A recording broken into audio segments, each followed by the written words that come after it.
Black Star Network is here. Hold no punches! I'm real revolutionary right now. Black power. Support this man, Black Media. He makes sure that our stories are told. Thank you for being the voice of Black America, Roland. Stay black. I love y'all. All momentum we have now, we have to keep this going. The video looks phenomenal. See, there's a difference between Black Star Network and Black-owned media and something like CNN. You can't be Black-owned media and be scared. It's time to be smart. Bring your eyeballs home. You dig?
Today is Wednesday, April 15, 2026. Coming up on Roland Martin Unfiltered, streaming live on the Black Star Network. Today marks the 79th anniversary of Jackie Robinson breaking organized baseball's color barrier, becoming the first black player to play in Major League game, but since 1884. But remember, the Major League stars were in the Negro Leagues.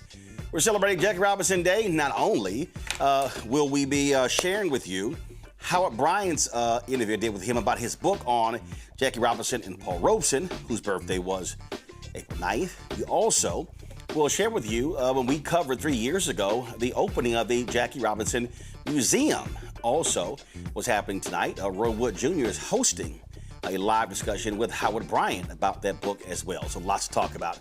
Toledo, Ohio Police Department has released body camera footage showing an incident where a white officer threw a black teenager girl to the ground for jaywalking. Jaywalking. The American Postal Workers Union is launching a pro-mail-in voting advertisement. Plus, Pastor Otis Moss III breaks down the connection between citizenship, faith, and politics. It's time to bring the funk. I'm Roland Martin Unfiltered on the Black Star Network. Let's go. He's got it. Whatever the miss, he's on it. Whatever it is, he's got the scoop, the fact, the find. And when it breaks, he's right on time and it's rolling. Best believe he's knowing. Putting it down from sports to news to politics. With entertainment just for kicks, he's rolling. It's on go, y'all. It's Roland Martin, yeah. Rolling with Roland now. He's funk, he's fresh, he's real, the best, you know he's Roland Martin now.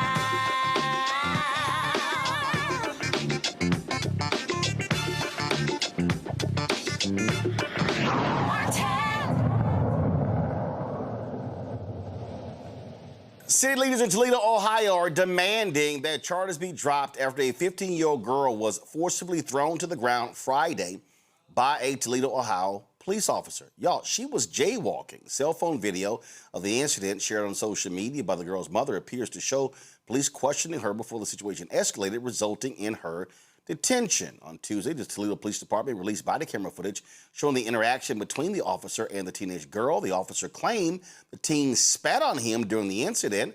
The police department released over an hour of body cam and dash cam footage. Here's the officer's body cam video from the time he stopped the teen to the time he put her in the police car. Go ahead and stop. Come up here to the front of the car, ladies. Go ahead and hop on over here to the front of the car, ladies. We'll talk to you in a second. All right, you guys are walking down the middle of the road. That's why we stopped you, okay? Oh, so we're not supposed to walk in the street? I didn't know that. Yeah. Yep. I didn't know that. Yep, you have to walk on the sidewalk. It's also a safety thing. People in Toledo don't know how to drive.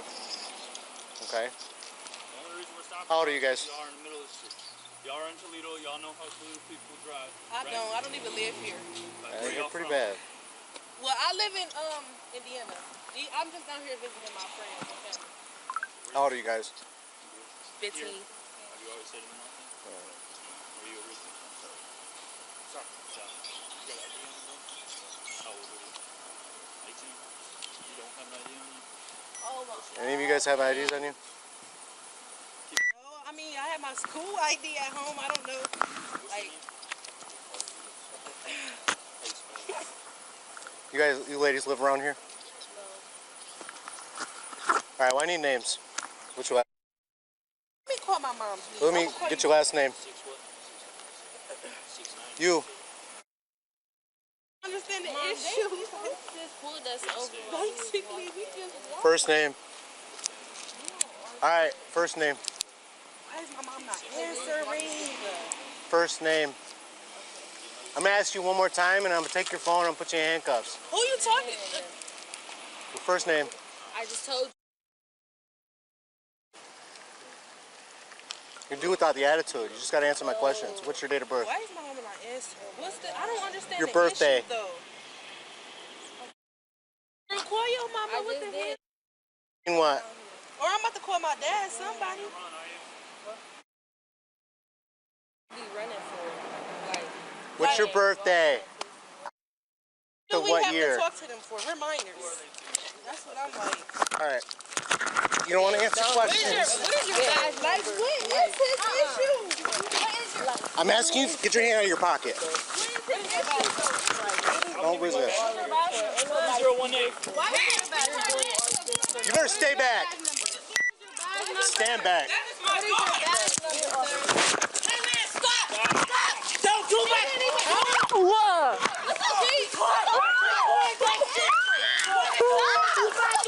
Stop resisting. For my fucking daughter! What is he doing for my daughter? Hands behind your back. Hands behind your back. Your hands behind your back. Your hands behind your back. Back up! I'm fuck you up. Back up!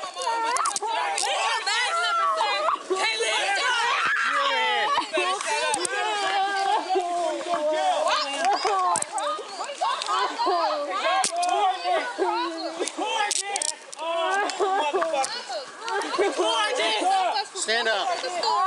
Stand up.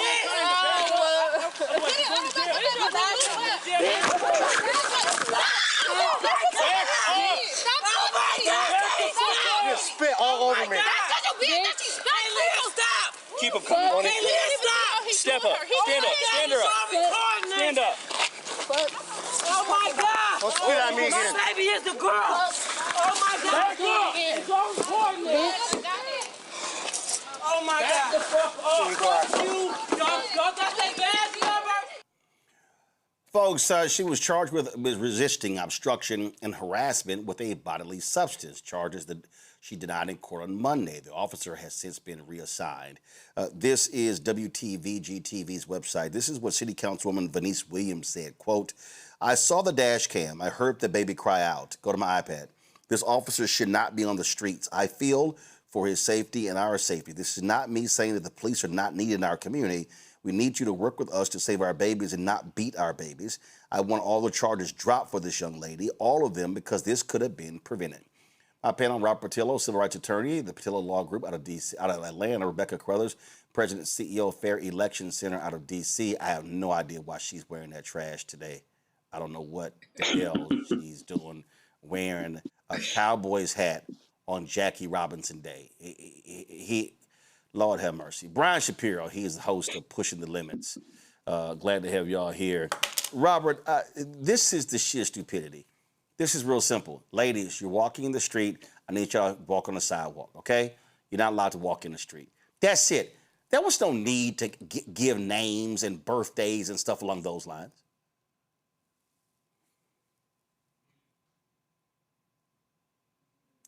Robert, you're on mute. Sorry. Yeah, this is where we got to start putting some real effort into how we are actually recruiting and training these officers. What we saw during the Obama administration was the format for 21st century policing, where we have actual trainings for law enforcement officers. How do you de-escalate a situation? That was a classic example. You can actually take that video and use that as an example of exactly what police officers should not do and how to escalate a situation to make it dangerous for everyone. It was a simple situation of girls walking in the street. If these were two 15-year-old white girls, I doubt they will be on the ground in handcuffs at the end of that interaction. However, because we now have this militarization of our police departments nationwide, we no longer have a Justice Department that we can count on that will step in and actually prosecute these officers. We have a president who is now telling people, don't take it easy on folks. They want to bring these militarized, tough-on-crime, Nixonian tactics towards our streets. We are seeing this increasingly, not just in this incident, but in incidents around the country where police officers have this John Wayne mentality when it comes to dealing with African Americans. And the idea of childhood or adolescence or teenagerness goes out the window for Black folks in this country. You are seen and considered with this concept called age estimation. They treat you like a grown person. They don't see 15-year-old little girls. They see somebody who's a danger, somebody who they need to investigate, someone they need to stop, someone they need to frisk. And as we see in this situation, it's only going to escalate. And this could have gotten a lot worse. And for the city councilwoman, I'm glad she spoke out, but we need to stop kind of coddling these officers and being afraid that somebody will call us, defund the police or soft on crime, etc. These officers need to be off the streets for a very long time. They need to be retrained. on how do you handle situations in communities. They need to understand how to de-escalate. And if we had a functioning justice system, this police department should be sued, and the family should recover from this. But is what we're dealing with in the atmosphere we have right now, they're making it very difficult for us to see any type of criminal justice reform or any type of damages for crimes committed by officers. I just really have no understanding of how walking in the middle of the street, hey ladies, I need y'all to stay on the sidewalk, escalates into slamming somebody down and handcuffing them, Rebecca. I just don't. And again, this is, so you didn't like the attitude, so you're arresting them because of an attitude. Having an attitude is not an arrestable offense. If this particular person cannot handle dealing with children, dealing with teenagers, then they shouldn't have a gun and a badge. And I hear law enforcement officers across the country, they'll say this is a tough job, it's a demanding job, it's stressful. Well, guess what? It's one of the few jobs where you really can't make mistakes because you do have a gun and a badge. You do have the lawful authority to take property, to restrain people, and to even take a life. Just like I wouldn't want my surgeon who's doing surgery on me to have a high rate of making mistakes. We ought to demand greater and more from law enforcement. Brian. Yeah, let me just start out by saying this. I'm not so sure if those young girls had the same skin color as me, that would have happened. That's not going without saying that some police officers don't do bad things to white people too, because they do. What the hell was that all about? All you have to do, anybody with common sense would say, hey, ladies, can you please do me a favor? Please don't walk in the streets. And that's it. There's no confrontation. Why are you asking them for their IDs? Why are you asking them for their names? That's an officer that's on a power trip, probably a racist officer. And okay, so the 15-year-old doesn't answer you immediately, doesn't give her name to you immediately. You put her in handcuffs? I mean, are you effing kidding me right now? That officer is back on the streets. I mean, how could this guy still have a job? This stuff gets me so angry. And, you know, I think about the George Floyds. I think about the Ahmaud Arbery's. I still talk about that case all the time. When some people that have my skin color say systemic racism doesn't exist, those people are what I call morons. That officer should, at a minimum, suspended without pay. That's at a minimum. I think he should lose his job. How traumatic for that 15-year-old girl. By the way, I heard spit at him. Let's just say, hypothetically speaking, she did. Okay, I don't condone that. But how did we get to that point to begin with? These people are supposed to be professionals. You're dealing with 15-year-old kids. That officer's life was never in jeopardy. These officers have no idea how to handle things in a de-escalation way. I think most officers wouldn't behave that way. But the fact that this guy still has a job, we have a problem in our society. And while all this is going on, there are people that are calling for the pardon of Derek Chauvin, who murdered George Floyd. Let's just call that for what it is. Now, I'm glad it didn't escalate to that point. But as you said, Roland, I was thinking exactly what you said to start this segment. All that officer had to do, hey, ladies, can you please do me a favor and move along to the side of the road and go on the sidewalk? Now, if they don't listen to you after you tell them to do that, then you ask for their names, because they're not doing what you're telling them to do. But why did it even come to that point in the first place? What a waste of taxpayer dollars, as far as I'm concerned. This is what the police report said. This is a report in the Toledo Blade. The officer, quote, closed the gap between his body and the girl's body and utilized a balance displacement takedown technique to stop the girl's active resistance and to obtain compliance to place her into handcuffs. The officer, quote, then used joint manipulation on her left arm to gain control of her left arm, placing her into handcuffs. And then it says when the officer helped the girl up, she spit in his face. Got for two young girls walking in the middle of the street. And then people wonder why folks yelled, defund the police. Then they wonder why communities, black communities, brown communities, don't like cops. Exhibit 20,578. I'll be going to real quick. Just real quick, this is also why police reports are not admissible in court, because we all saw exactly what happened in the video, and then we see what the report says, and they very rarely match up. We have to start holding officers accountable for lying on police reports by using flowery language. This is why these body cameras are so important that came about in the last decade, because we can finally have a non-biased accounting of what happened, as opposed to whatever they write in the report. All right, folks, got to go to a break. We come back, more on Roland Martin Unfiltered on the Black Star Network.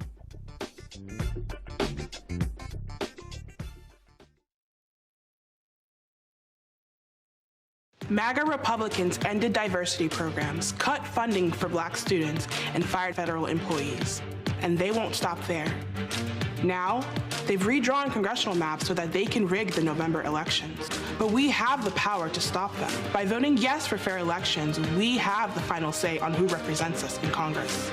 This is a temporary measure to restore fairness. They are not backing down, and neither can we. Make a plan to vote by April 21st and vote yes for fair elections. Hey everybody, I'm TD Jakes, and I want to encourage you to watch Roland Martin Unfiltered. It'll blow your mind.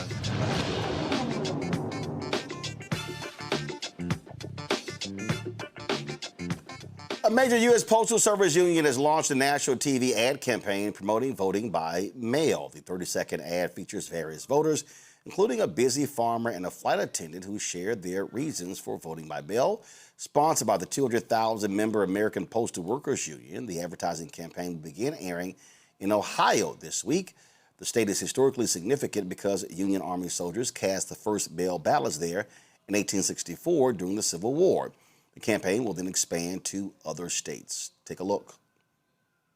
I want to vote, but I work long shifts, so I vote by mail. I want to vote, but I work sun up to sundown. I vote by mail because my job is in the air. My family needs me. I'm usually on call.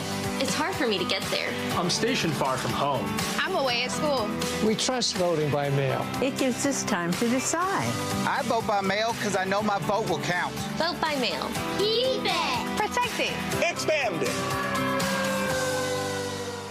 Jonathan Smith, president of the American Postal Workers Union, clarified that the union's TV ad was produced before Donald Trump's executive order was issued and is not a direct response to it.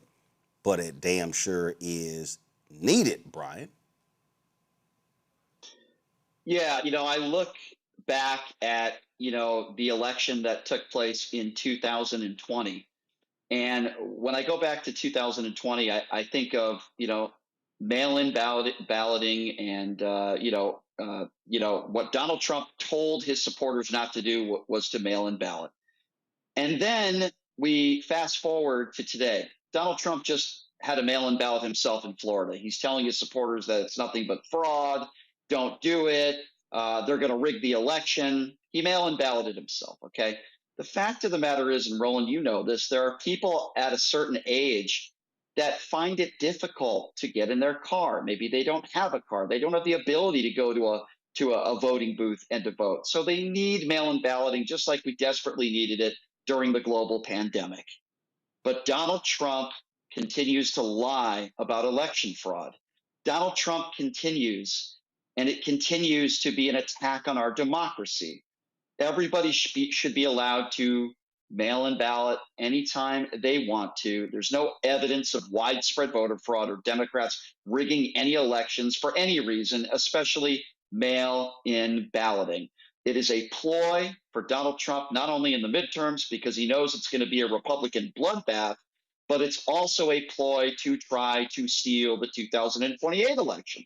The more people that vote, let's be honest here, everybody, the more people that vote, the worse it is for Republicans. So when you scare people into voting with mail-in balloting, less people could possibly vote. That means a win for Republicans. So everything coming out of the mouth of MAGA Republicans when it comes to mail-in balloting are complete and utter lies. I love what this campaign is. We should be promoting any form of voting, let alone mail-in voting. Well, it's no shock that we're seeing Republicans do this, and there has to be very aggressive pushback, Rebecca. Sure. So Donald Trump issued the executive order August 2025, said that he was going to end vote by mail. Lawfully, he cannot do so. In December, we saw that the Post Office Board issued a rule saying that just because you drop off mail doesn't mean that it's going to be postmarked that day. So why does this matter? It matters because certain states rely on postmarking rules in order to count someone's voter registration. Also, some states require for you to have your ballot postmarked by Election Day. That's 14 states plus the District of Columbia if you want your vote by mail to be counted. There are other states that says that your mail-in ballot has to be received by Election Day, and there is no grace period. It makes me think of the race last week, the Supreme Court race in Wisconsin, where we are now seeing reports that there have been voters who mailed their ballots on March 23rd, and it wasn't received in time on August 7th for their vote to actually count. So while, yes, there should be promotion of vote by mail, but I also need the Postal Service Union and other unions to make sure that they're giving money to organizations that's fighting on behalf of voters to make sure that every ballot is counted this year. We see an administration that's doing a full court press to make it harder for various voters across the country to have their ballot counted this year. The reason why this administration is doing so, because they understand that many of their policies are extremely unpopular. They are doing things that the American voters do not want them to do. And so this is going to be a tough election for them. So we need people of goodwill. We need unions. We need individual donors to give to organizations to make sure that there is active litigation, make sure there's actual civic education so people understand as soon as you have an opportunity to vote. Do not wait till the last day. Do not wait till the end of early voting period. Check with your state. As soon as you have the opportunity, you need to cast your ballot this year. Robert? You know, it's interesting because this all plays into the conversation on the SAVE Act. And I want people to realize there's a reason that Donald Trump has made this the sole piece of legislation that he wants to pass this year, because he understands that he will not be able to steal the next election if he does not push the SAVE Act through. Right now, there are basically 3 Republicans in the Senate that are holding this up from potentially being passed and being pushed into law. We have to keep up the full court press on the Republicans in the Senate and also on some of the Democrats. And people like Fetterman who are very wishy-washy on the issue, we have to keep up the pressure on them to understand that this is a Jim Crow law, that you can either like Jim Crow laws or dislike Jim Crow laws, but this is a Jim Crow law. It is no different than I keep at my desk a copy of the Alabama literacy test from 1968. It is no different than the literacy test. It's no different than grandfather clauses. The entire concept is to limit the franchise to the groups of people that they want to be able to vote. They want to pick their own voters as opposed to the voters making their decision. And that's why it's so important we keep up the full court press, not allow this to pass, and stand up for the rights to expand the franchise, not to limit and contract it. Well, it's much needed, and people have to recognize that when we have people who are aggressively trying to curtail voting, there is a reason for them to do so. And in the case of the GOP, we've said it many times, they don't want everybody to vote. All right, folks, we come back. We're going to talk about faith in politics. Donald Trump puts out another Jesus meme. He's an idiot. We know this man has no understanding of Christ whatsoever. So we'll tell you what a Chicago pastor has to say about this. You're watching Roland Martin Unfiltered on the Black Star Network. Support the work that we do. Join the Brina Funk fan club. Folks, this is simple. Between this show and the 5 other shows on the network, we don't have billionaires and millionaires contributing to us. Your support is critical for us to offset the expenses to produce all of these shows and all the content that we do in studio and on the road as well. And so, if you have not donated, please do so. We're asking average $50 each for our fans for the year, $4.19 a month, 13 cents a day. And if you want to support us, please use Cash App. Use the Stripe QR code. You see it right here. That's also for credit cards. Checks and money order. Make it payable to Roland Martin Unfiltered, P.O. Box 57196, Washington, D.C. 2003-7-0196. PayPal's R Martin Unfiltered, Venmo RM Unfiltered, Zelle, Roland at RolandSMartin.com, Roland at RolandMartinUnfiltered.com. We'll be right back. Why does it feel like we're going backward? Voting rights under attack, schools stripped of funding, Black history erased. This is the Trump MAGA agenda. They want to take us back. They are redrawing congressional lines in states across the country, deciding who gets power and who gets silenced. We see what this is, a power grab. Virginians won't be fooled. Show up, vote, take back our power. It's a temporary measure that gives the people, not politicians, the final say. Vote yes by April 21st. Hi, I'm Swing Cash, Basketball Hall of Famer, and you're watching Black Star Network.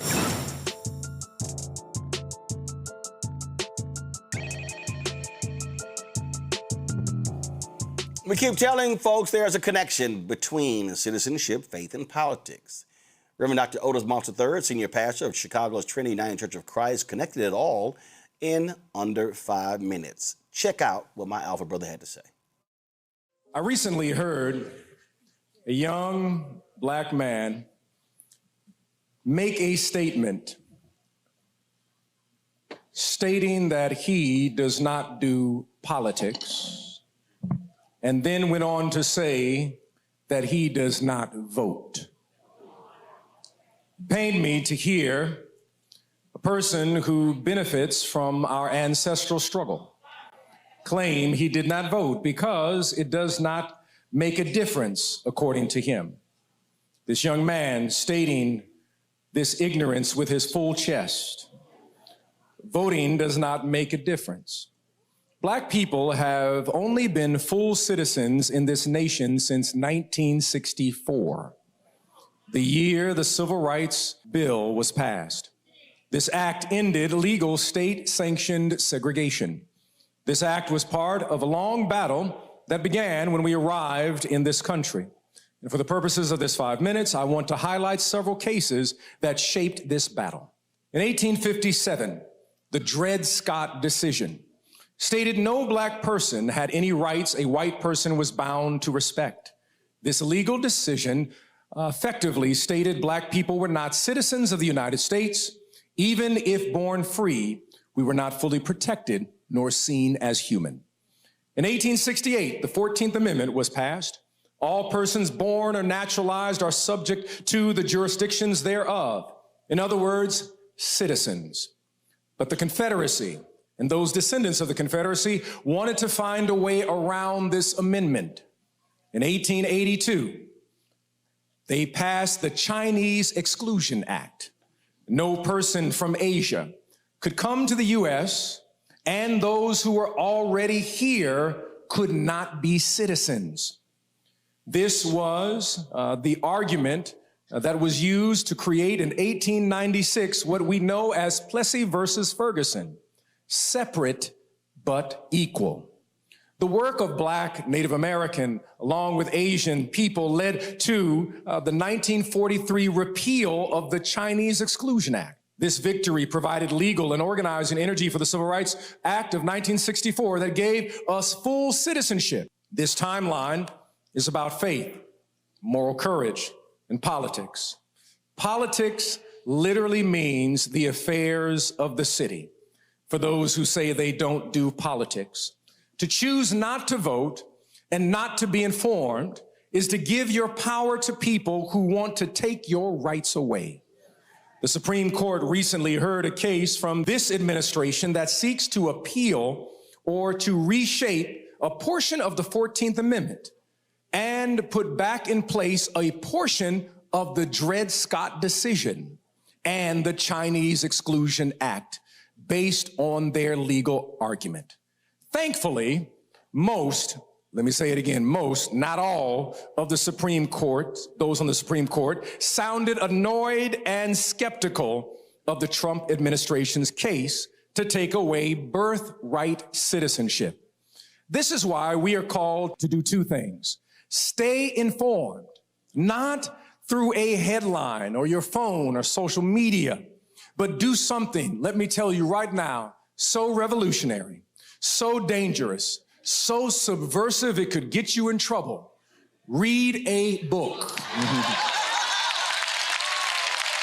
One book that I place on your docket at this moment is a book entitled One Person, No Vote: How Voter Suppression is Destroying Our Democracy by Dr. Carol Anderson.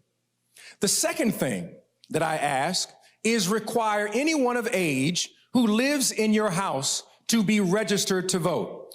If they're gonna live up in your house and they are not registered, they don't need to be living up in your house.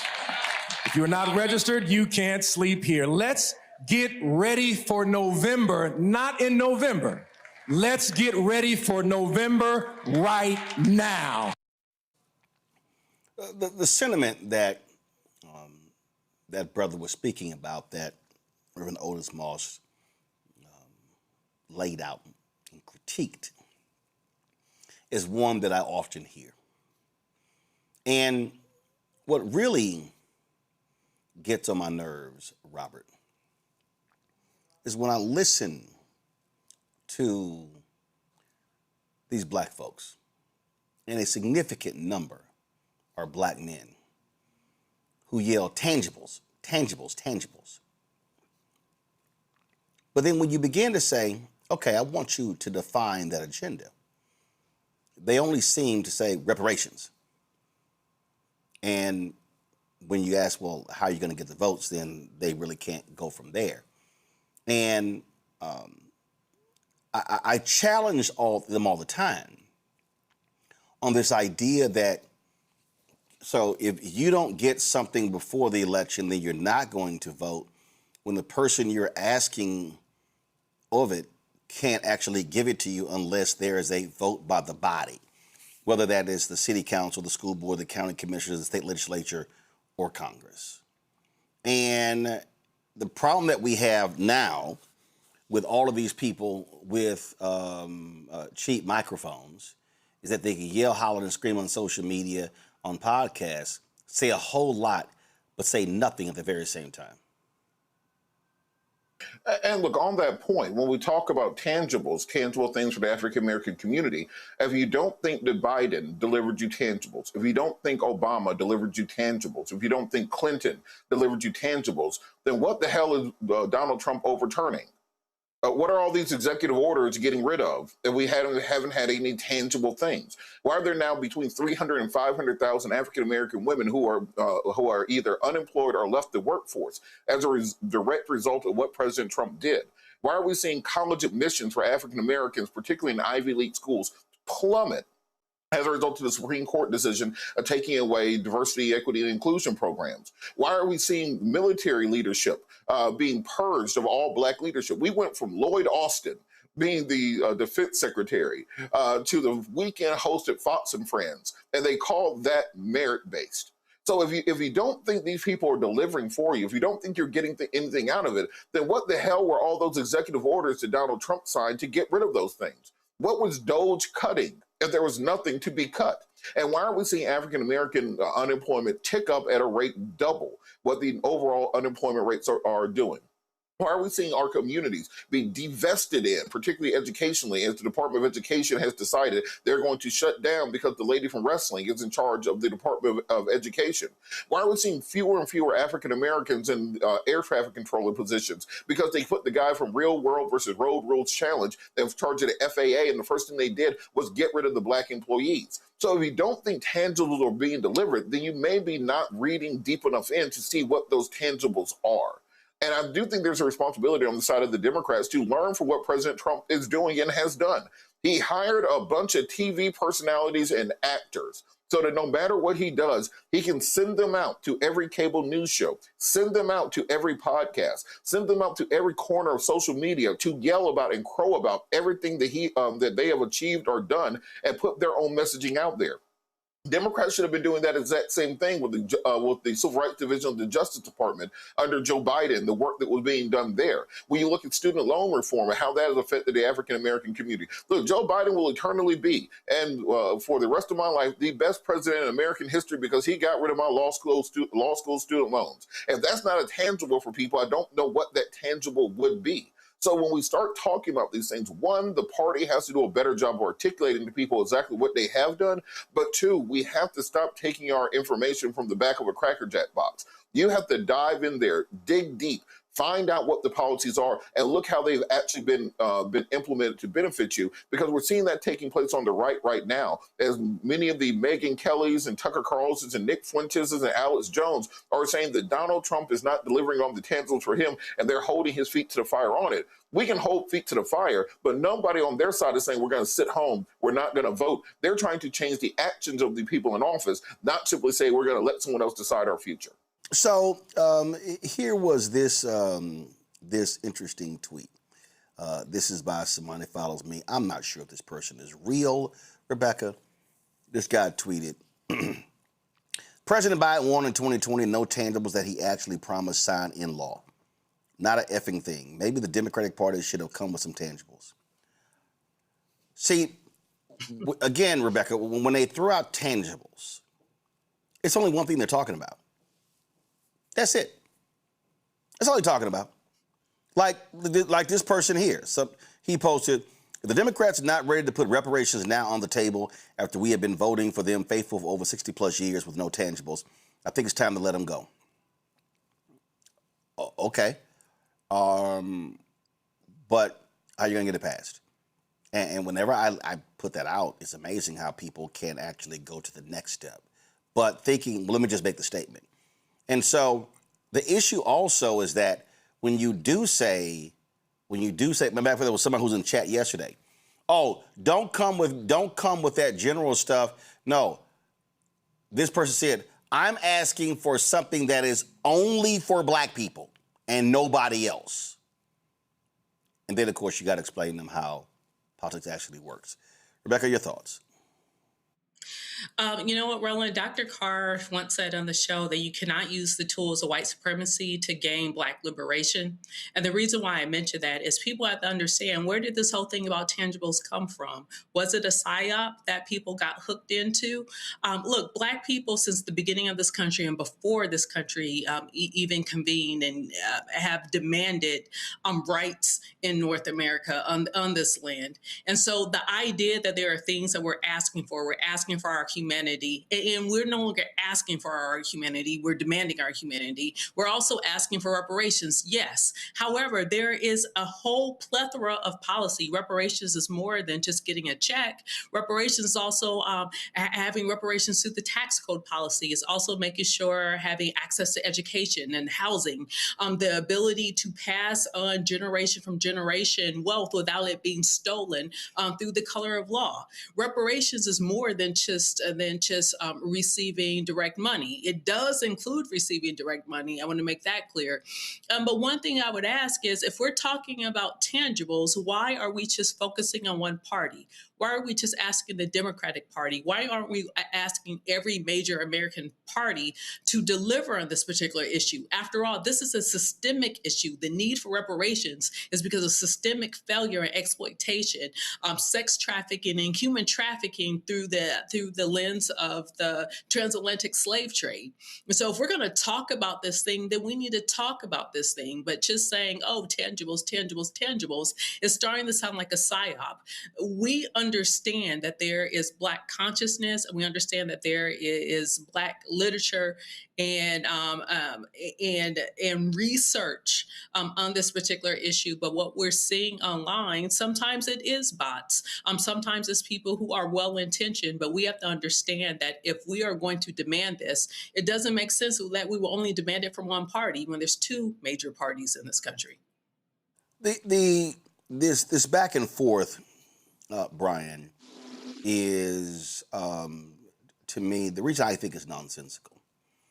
It's because if you don't vote, then you're guaranteed to get nothing. So you're like, okay, I'm not going to do anything, I'm not going to say anything until you give me what I want. But I can't even attempt to give you what you want if I don't get elected. And then there's a primary process. So if you want somebody to deliver you something, then maybe you support that person in the primary. Oh, I'm sorry, that's right, you're not voting. So therefore, you can't even get the candidate you want to win the primary to run in the general. It's all idiotic. Yeah, Roland, I agree with you. And, for these people out there that were Trump supporters and now they're not Trump supporters, but they say, well, I'm not going to vote for a Democrat, so I'm just going to sit it out. Yes, I'm sorry to name call, but they are. If you want to talk about tangibles, let's talk about the $175 billion that Trump and his administration stole from the American people with tariffs. That doesn't just affect African Americans, it affects everybody. Let's talk about this war in Iran that's costing us $2 billion a day when he takes 20 million people off of Medicaid and food stamps that's in this supposed big and beautiful bill. Oh, yeah, by the way, when Joe Biden left office, what was the unemployment rate for African Americans? What's the unemployment rate now? By the way, the entire country, everything's gone up. Inflation, the unemployment rate, private sector job growth has gone down. That affects everybody, especially minorities and people in this country that are living paycheck to paycheck. Those are the people that are struggling, that are paying $5 a gallon for gas in this country. But we're told, just be patriotic, spend $5 a gallon for gas. No. So I've had it with people at this point that say that, well, I'm not going to vote for this Democrat because they're not doing anything for me. I'm sorry to say this, but they're ill-informed and perhaps they're uneducated, because I can tell you right now, and I can go policy by policy, we don't have time for that. The Joe Biden administration, not perfect. The Barack Obama administration, not perfect. They were absolutely better for America, and they certainly were better for minorities than anything the orange man in office has done over the course of the last year and a half. And that's proven. That's not an opinion. I'm just very clear. Robert, I'm willing to engage these folks, but I'm going to ask this very clearly. Okay, name 5 issues. Name them. Mm-hmm. Name them. See, I'm not going to sit here and allow the useless rhetoric to get stated. Even if somebody says, I want reparations, okay, show me your plan of action to get it. Show me your lobbying effort. Show me what you're actually doing. Show me how you're going to get to 218 in the House, how you're going to get to 60 in the Senate, how you're going to get a president to sign it. How do you see? Again, I don't care what the issue is. If the issue is reparations, if the issue is universal health care, if the issue is anything, you actually have to do some work to get the elected officials to actually pass it. That means that you're involved in the electoral process.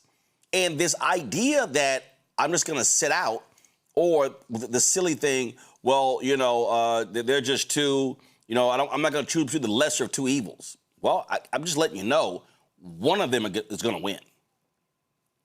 And one of them will be voting on a series of issues that impact your life.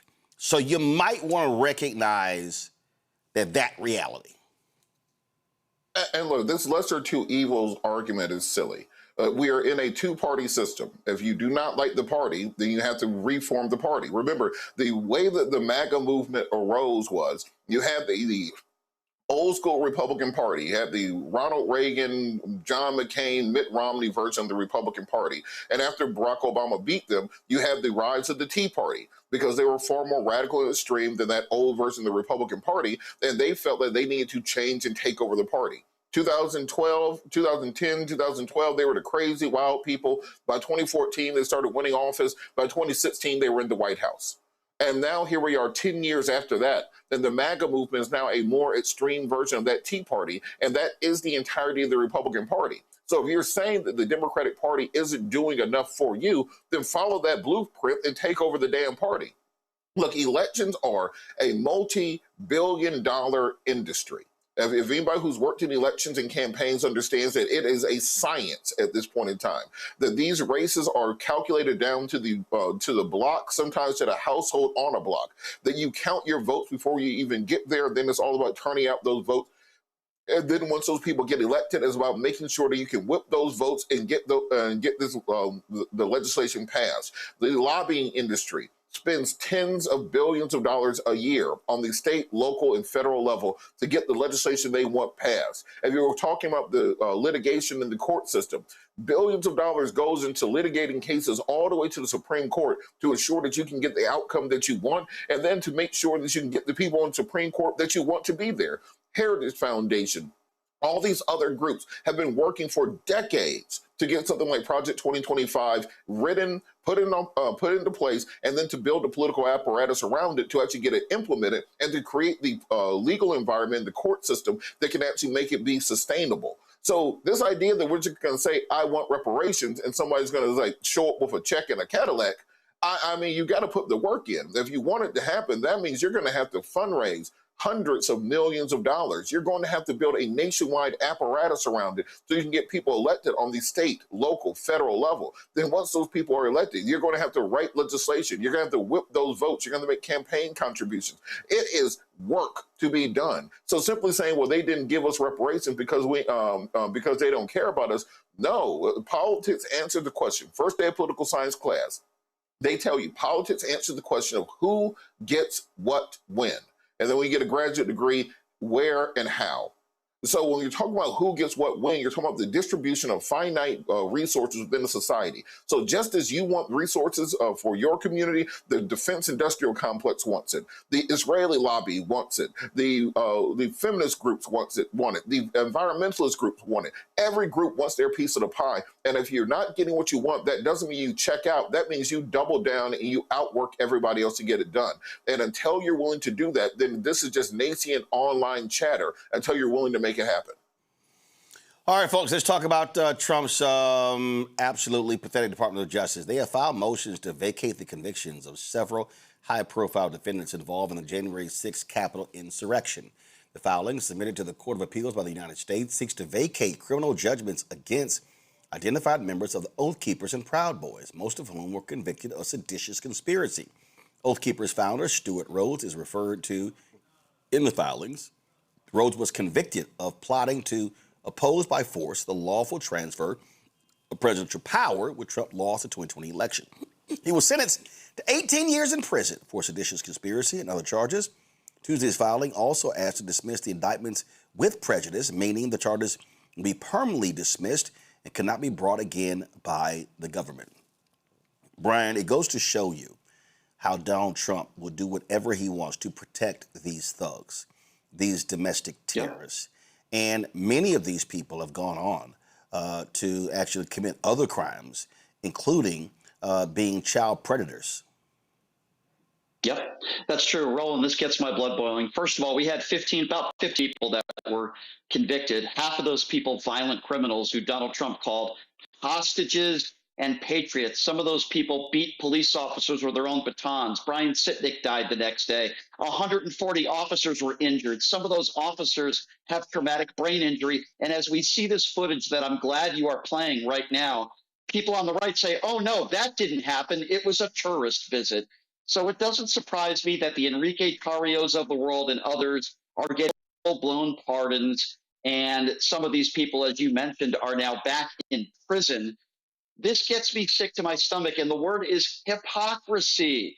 It's hypocrisy. If you assault somebody or push somebody, which I would never condone, at a political rally, and it happens to be somebody on the right that is a victim, they want those people to get the death penalty, throw them in jail for life. But if you beat a cop on January 6th, oh, well, you're a hostage and a patriot. These are the same people that claim that they're pro-police, right? But only if it fits their narrative are they pro-police. They're certainly anti-Capitol police on January 6th. There's people out there, even in elected office, that still blame the Capitol police officers. Oh, they let them in. Let me be very clear. Everybody that broke the law that day, you're an idiot. For the people that beat police officers, for the people that committed violent acts, you're animals and you belong in jail. But you know what? These people will always talk about Black Lives Matter protests, who, by the way, last I checked, Joe Biden didn't pardon anybody who committed a violent crime during any Black Lives Matter protests, which were overwhelmingly peaceful, by the way. There was nothing peaceful about January 6th. Nothing. And yet these MAGA Republicans continue to curl themselves into their MAGA pretzel and make excuses for that day. Oh, there were 250 FBI agents that were there. Those people were coerced into doing what they did. It's why I'll never forget Marjorie Taylor Greene. I don't care what she says about Donald Trump now. These people, some of them still defend the actions of those thugs on January 6th. And I'll say one more quick thing about this, Roland. Every single time I bring up January 6th, MAGA Republicans want to bring up Black Lives Matter protests. Let's clear this up right now. Tens of millions of people protested during Black Lives Matter protests because they wanted equality, and it was about police brutality, like what happened to George Floyd. Those people that were there on January 6th, even the people that didn't enter the Capitol, believed in the big lie. That's why they were there, because they thought that the election was stolen because Orange Man told them it was. That's why they were there. They tried to overthrow a free and fair election, those people chanting, "Hang Mike Pence." It had nothing to do with Black Lives Matter, but that's what they always bring it back to. That's what they do. They call people thugs during Black Lives Matter protests. But if it happened on January 6th and it was somebody white, maybe a white supremacist, maybe an Oath Keeper or a Proud Boy, all of a sudden they're hostage and patriots. Roland, that's who these people are.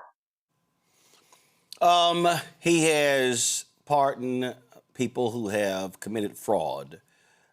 Rebecca, now we see what they are doing for these Oath Keeper Proud Boys. He wants these thugs to be completely cleared.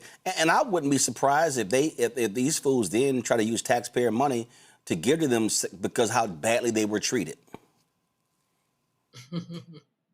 Well, look, this president is also signaling to those who are in his government.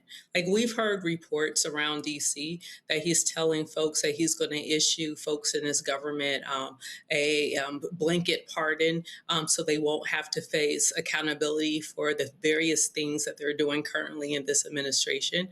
So this is a signal to them, letting them know, hey, you see how I took care of those who were involved with January 6th, because they know it happened, because half of them were there. They understand what this thing is. And so at some point, after this administration is over, this country is going to have to do some serious reform in how we govern as a country.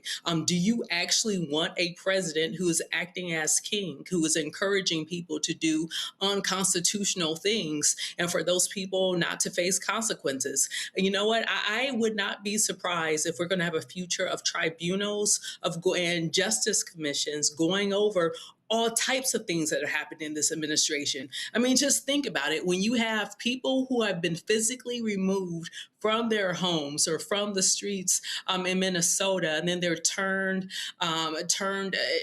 out somewhere, several states later, they're just dropped off in the middle of the woods, during winter.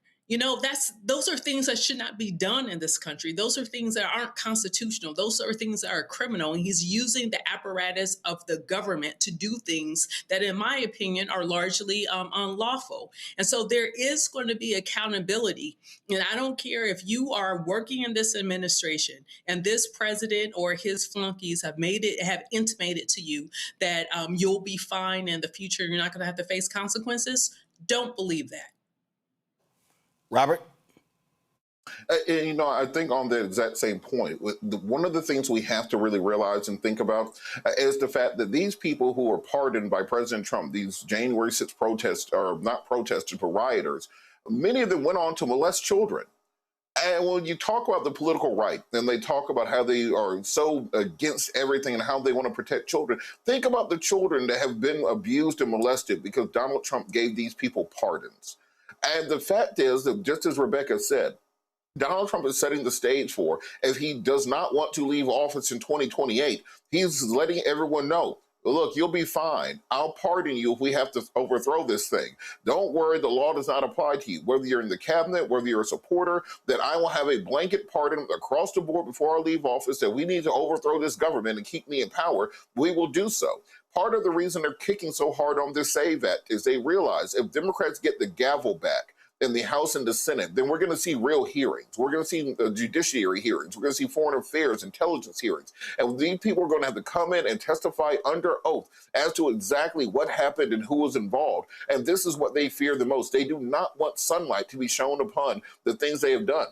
And you mentioned the point about fraud and the other pardons that Trump has put out there. I'm talking about, we are close to $2.5 billion in fraud convictions that have been vacated by Trump pardons that will never go back to the people that were defrauded by the lackeys around him. And I think that one thing that's going to be very important in the next presidential campaign as we get ahead of ourselves is someone needs to campaign on the idea of a constitutional amendment to take the pardon power away from the president. I think that just as it is in many states, you need to have a council, a nonpartisan council that makes a decision as to who gets pardoned and who isn't. Because we see Donald Trump selling pardons in front of our faces, giving Jared Kushner's dad a pardon, giving random rappers pardons, giving athletes pardons because he happened to know them. And Joe Biden doesn't get off the hook either. Why would you pardon your friends and family members, but not pardon the people who stood behind you who are being politically prosecuted as a result of advocating for you? This power should not rest in the hands of one individual any longer. It has been corrupted to the point, whether you want to go back to Scooter Libby under George Bush, or if you want to go back to the Clinton administration, these things are now for sale to the rich and well-connected. And instead of this being an actual last resort of justice for people who have reformed themselves, it is now simply another political tool for corruption, and that has to be reformed. And the next Democratic president has to campaign on the idea of reforming and taking this power out of the hands of a single individual. All right, folks, going to a quick break. And we come back, Black Star Network headlines with Brittany Noble, and then we'll talk Jackie Robinson. You're watching Roland Martin Unfiltered on the Black Star Network. MAGA Republicans ended diversity programs, cut funding for Black students, and fired federal employees. And they won't stop there. Now, they've redrawn congressional maps so that they can rig the November elections. But we have the power to stop them. By voting yes for fair elections, we have the final say on who represents us in Congress. This is a temporary measure to restore fairness. They are not backing down, and neither can we. Make a plan to vote by April 21st and vote yes for fair elections. I'm Mark Morial, President and CEO of the National Urban League, and I'm watching the Black Star Network.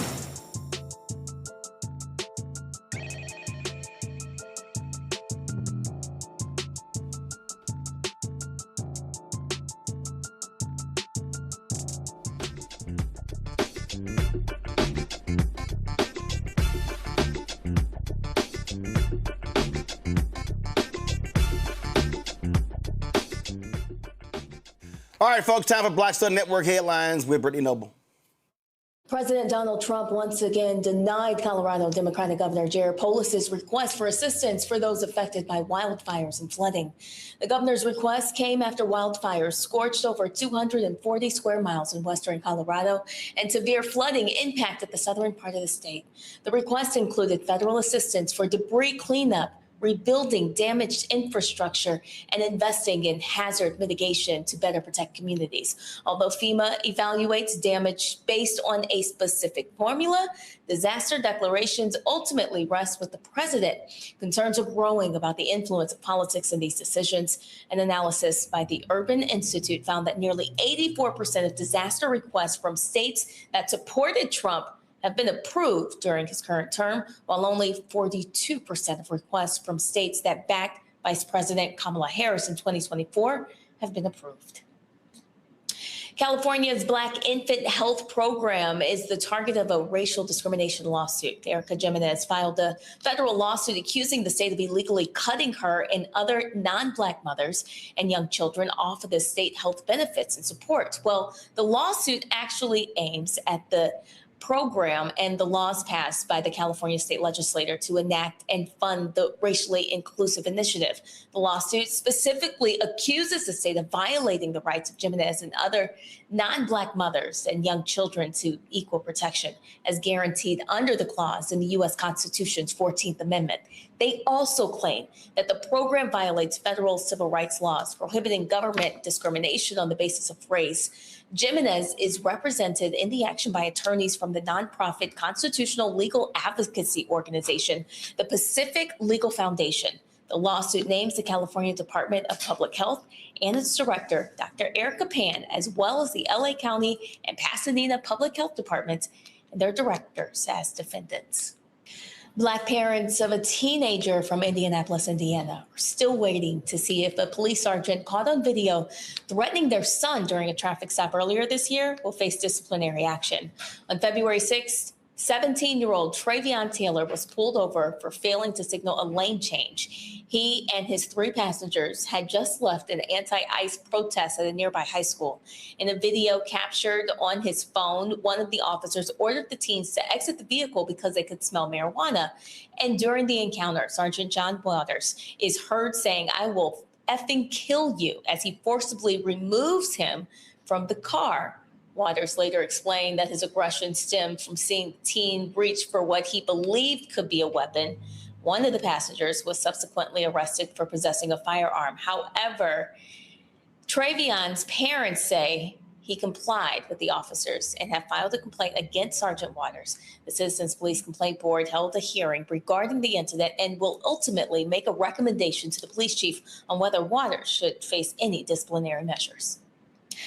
The Chicago Theological Seminary, a historic institution that played a significant role in the abolitionist movement and the Underground Railroad, has paused admissions, raising concerns about the school's future. The seminary, which has been operating at a loss of over $1 million each of the past 2 years, is still working to ensure its long-term survival. The seminary's president assured that all currently enrolled students will have a pathway to complete their degrees. The institution has experienced declining enrollment in recent years, and like many colleges all across the country, they are trying to determine whether it can continue to operate. Howard University has recently implemented a new policy that requires athletes to either stand during the national anthem or remain in the locker room. In response to the policy, the women's basketball team has decided to stay in the locker room for the upcoming seasons. For the past 6 seasons, the Bison players have kneeled during the anthem as a form of protest, a practice popularized by former NFL quarterback Colin Kaepernick in response to police brutality. The new protocol was introduced by Howard's Vice President of Athletics, Kerry Davis, following a game against the U.S. Army in December. All right, folks, gonna take a break. When we come back, I want to talk sports. One, we're gonna talk golf, and then we'll talk Jackie Robinson. What we're not gonna do, I will talk about those trash-ass Dallas Cowboys anytime, especially when somebody decides to wear that bullshit on my show, and they are trash. And the only thing they have to look forward to is the NFL draft, because they don't make the playoffs. Because they're weak. You're watching Roland Martin Unfiltered on the Black Star Network.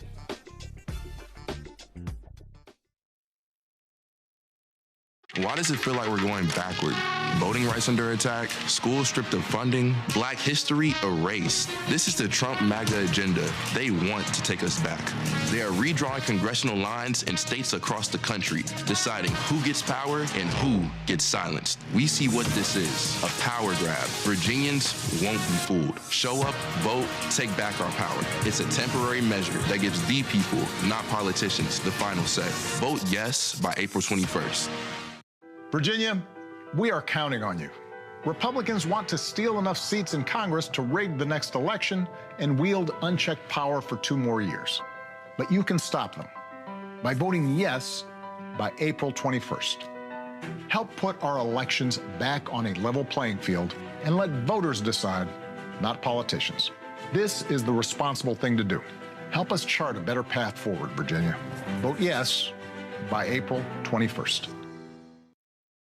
Pull up a chair, take your seat. The Black Tape with me, Dr. Greg Carr, here on the Black Star Network. Every week, we'll take a deeper dive into the world we're living in. Join the conversation only on the Black Star Network. On a next, A Balanced Life with me, Dr. Jackie, a relationship that we have to have. We're often afraid of it and don't like to talk about it. That's right, we're talking about our relationship with money. And here's the thing, our relationship with money oftentimes determines whether we have it or not. Balancing your relationship with your pocketbook, that's next on A Balanced Life with me, Dr. Jackie, here at Black Star Network. My name is Bill Duke, and you're watching Roland Martin Unfiltered.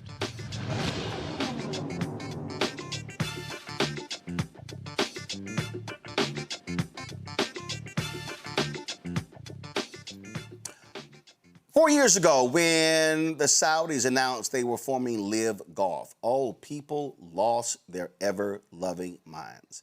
They were yelling and screaming how this is a travesty. This government, Saudi Arabia there were more people from Saudi Arabia who were part of the 911 terrorists than anybody else. And this is what they're doing is just wrong. How they're trying to buy goodwill. I mean, they were just going on and on and on. If folks in the golf world, trash and Live Golf. I mean, just ripping them to shreds. How what they were doing was destroying the game. Okay, which also I thought was stupid. So the Wall Street Journal is now reporting that the Saudis are looking at pulling the funding from Live Golf. There's another report that said that they may very well fund it through the end of the year, but that's going to be it. Come on, go to iPad. Come on. Thank you. So Wall Street Journal says Live Golf facing imminent closure as Saudi backers weigh pulling funding. And, people were saying, oh, my God, it was trash. But no one was watching it. They couldn't get a TV contract, all those different things. And let me be real clear. Live Golf was highly successful because you know what it did? It actually forced the PGA Tour to spend more money and pay its existing players. It changed their entire financial structure. So anybody saying that says that Live Golf did not succeed, they're not correct. Now, if Live Golf goes away, I mean, obviously, as a standalone tour, it did not work. But they did force the PGA Tour to change. But that's not why I'm bringing it up. I mean, all of these people were going crazy, complaining about this. Oh, by the way, y'all do know that they played several Live Golf tournaments at Donald Trump golf courses. He wasn't complaining about them because they're putting money in his pockets. So while all of the screaming, yelling, I mean, it was insane 4 years ago. I mean, 911 families came out and blasting this decision and blasting the PGA Tour and blasting individual players. Yet, last week, the same Wall Street Journal reported this. Actually, this is not last, this is just 3 days ago.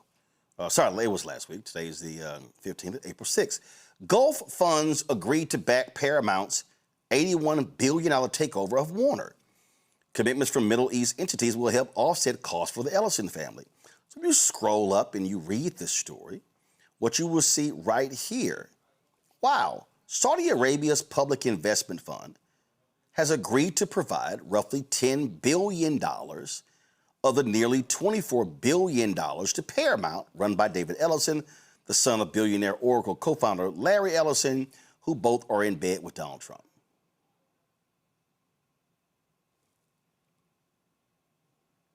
I'm sorry, do y'all hear any of the complaints? I don't.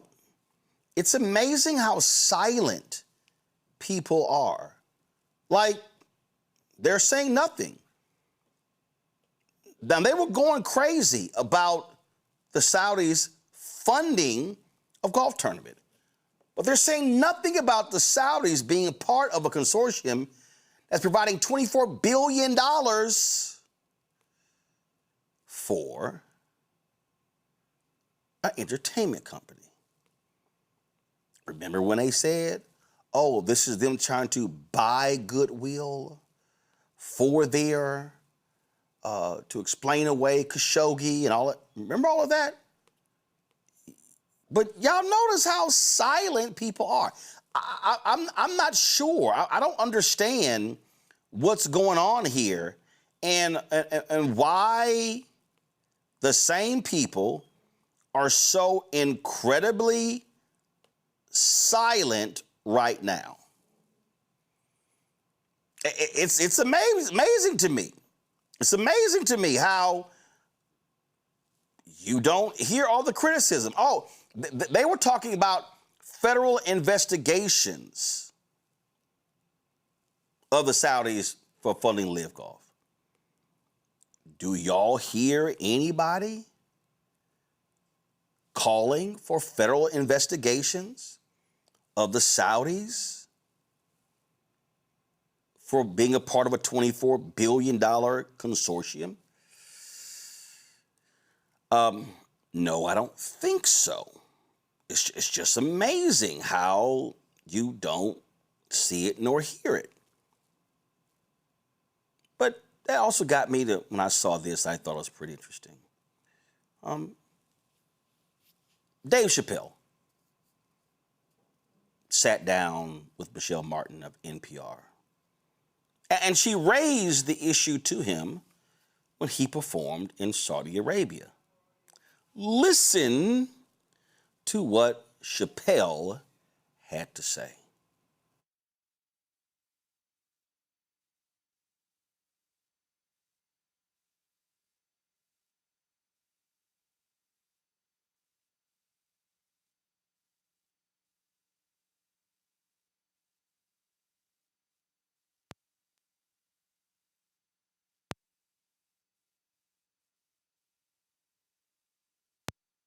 Really interesting what Chappelle had to say and how quiet people are. All right, let's go. U.S. intelligence did make it clear that they believe that the Saudis killed Jamal Khashoggi in the embassy in Turkey. And you knew that when you went, right? Oh, absolutely. Now, I should tell you. You had no qualms? I won't say that. They asked me to go years before that, and I said no for that very reason. Since that time, the United States government does business with the Saudis. Netflix does business with the Saudis. Everyone, the Saudis finance tons of movies. All these, I know, I see them financing boxing matches and all these things. And none of these things were an issue until I went there. Now, why is that? As soon as a black man can make money off the plantation, they try to tell you that the money is dirty. Well, okay, I'll go home and spend the money with actual slave owners on it. Where is this clean money you're talking But you said you hesitated for years to go. There are years you didn't go. So what made the difference for you? Time. Time and circumstance. Time and the wheels of commerce kept turning. You know, if you want to be that pure about money, then stop driving your car, stop eating, don't use your cell phone. Everything is tethered to something that's just terrible. And I can make a million excuses or reasons to deprive that crowd of that show. But man, when I was standing in front of them, I feel like I did the right. I remember when Live Golf came out. Remember they were trying to come up with Charles Barkley. And I was like, do y'all know how many companies take Saudi Arabia money? How many companies that are publicly traded that the Saudis invest in? But it's interesting that it was all this smoke for golf. Chappelle is right.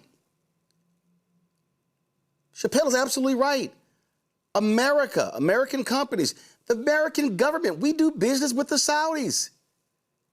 In exchange for them keeping oil at a certain price, we provide them weapons. So let's be clear. Stop all the moralizing. Stop being hypocritical, because we see what's going on here. Look at my panel here. Brian, it was just amazing. Yeah. It was amazing to me to see all the criticism, and they got nothing to say about the money they're investing in Hollywood right now. Yeah, so Roland, I have some strong opinions on this. First of all, obviously, I agree with you. There's Saudi money everywhere. By the way, the LPGA would not survive if not for Saudi money and sponsorships. So I'm with you on that. It's blatant hypocrisy. Here's my issue with Live Golf. I don't think it's good for the game. Maybe that's a different topic, but I have a problem with golfers that say they're doing it to grow the game. No, they're not. They're doing it for money, and that's okay.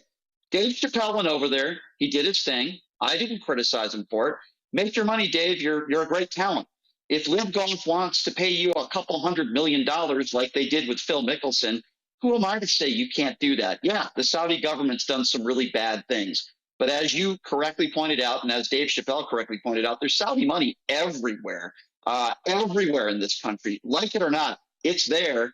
It's money. If you have a talent and you want to take care of your family and you're getting offered a lot of money, who's to tell you that you shouldn't be doing that because Saudi government is bad? I know what they did to Khashoggi. It was horrible. That was murder. But I'm not going to criticize Dave Chappelle. Heck, I'm not going to criticize PGA golfers that go over to Live when they offer them boatloads of money to do so. All I ask is don't lie about it.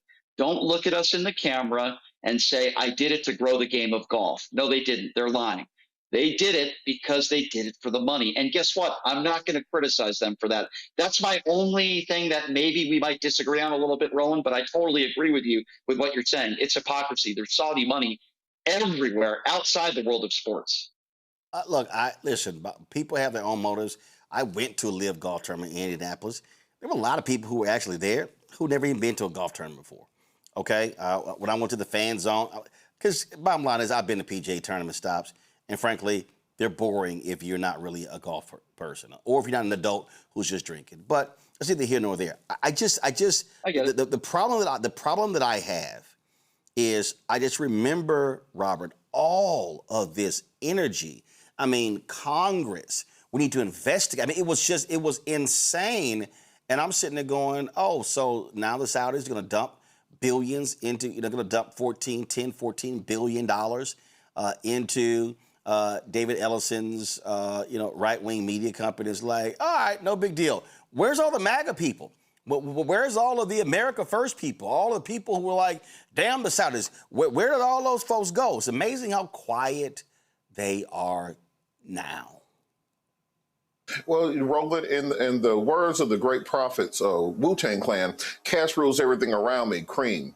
Get the money, dollar bill, y'all. And beyond even the Hollywood investments, let's remember that one of the first things that Donald Trump did when he got back into office was announce a $1 trillion investment deal with the Saudis into the United States of America. Which is bullshit. Which is totally bullshit. And this is, but hold on. He announced that, but then that was to cover up the actual deals they were doing with the Trump organization with the Saudis. They're building a $1 billion Trump Plaza in Saudi Arabia. They're investing another $7 billion in projects through the Trump organization in Saudi Arabia. You're talking about the Jared Kushner, who's negotiating with Iran right now on behalf of America. When he left the Trump administration, he got $2.2 billion from the Saudis for development projects. And as a result of this, the Saudis are now considered what's called a major non-NATO ally of the United States of America, which means that effectively they have their own Article 5 with the U.S. If any country attacks Saudi Arabia, we attack them on Saudi Arabia's behalf. I don't think many people realize that by giving them this designation, we are essentially Saudi Arabia's attack dog. So if anyone goes after the Saudi royal family, if anyone attacks the nation, if anyone tries to invade them, we invade on their behalf. They have a very similar agreement with us that we have with Israel at this point, where we are simply their big brother and we drive the U.S. Navy over in order to protect them.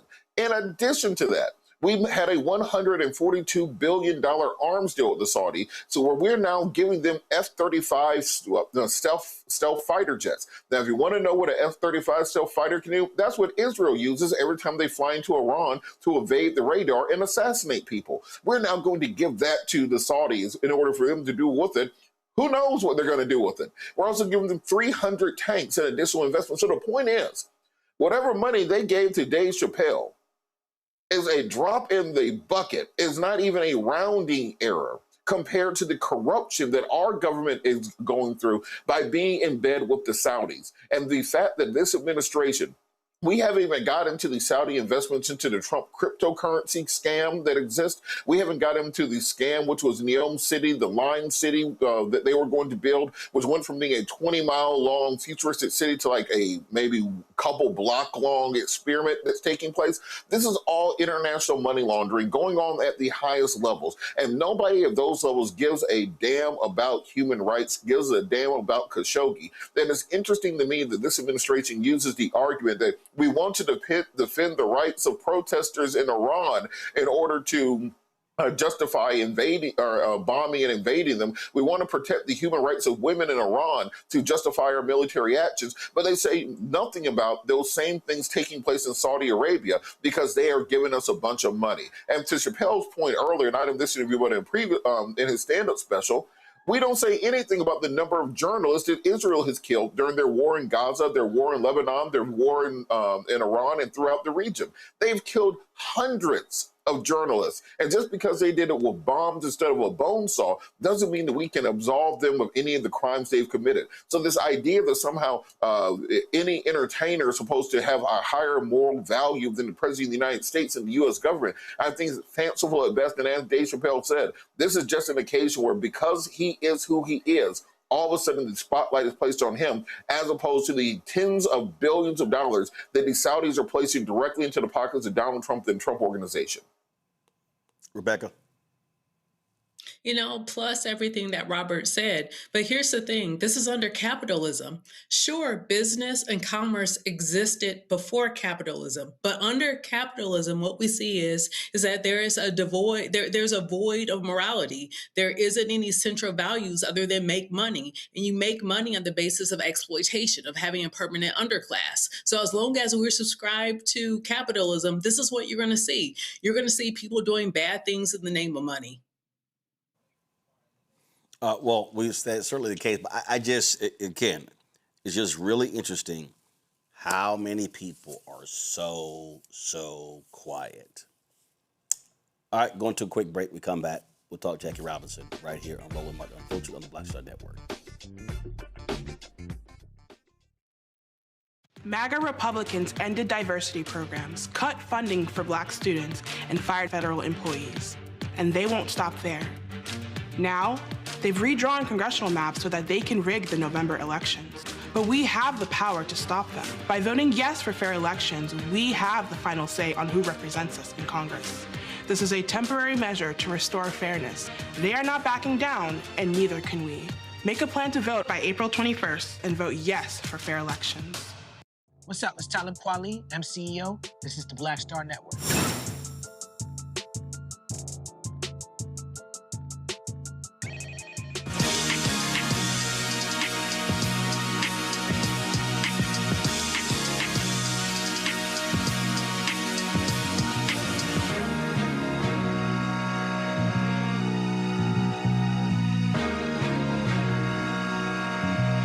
Day, April 15, 1947, Jackie Robinson made history when he debuted at Ebbets Field for the Brooklyn Dodgers. Robinson's legacy endures as Major League Baseball commemorates the anniversary of the day he broke baseball's color barrier, becoming the first black player to participate in a Major League game since 1884. That's right, black players were playing before, but then they banned them because there were racists running the league, and then they came back in 1947. This marks the 22nd year that Major League Baseball has declared April 15th as Jackie Robinson Day across the league. All players across the league will be wearing the number 42 jersey. This is the video they dropped today featuring former Yankees pitcher CC Sabathia.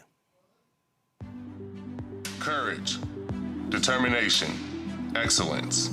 These are not just Jackie's values. They were a part of America's promise. In every child who dares to dream, in every voice that lifts and inspires others, Jackie lives on. Today we all carry him. In every place where someone dares to belong, Jackie is not just baseball history, he is America's history.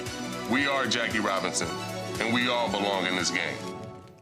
Folks, as I said, all across Major League Baseball, the number 42 jersey will be worn by all of the players. It is the only a jersey that is retired in all of Major League Baseball. And we often make this point here on this show, trying to remind people that when we talk about Major League Baseball, it's actually white baseball. It's white organized baseball.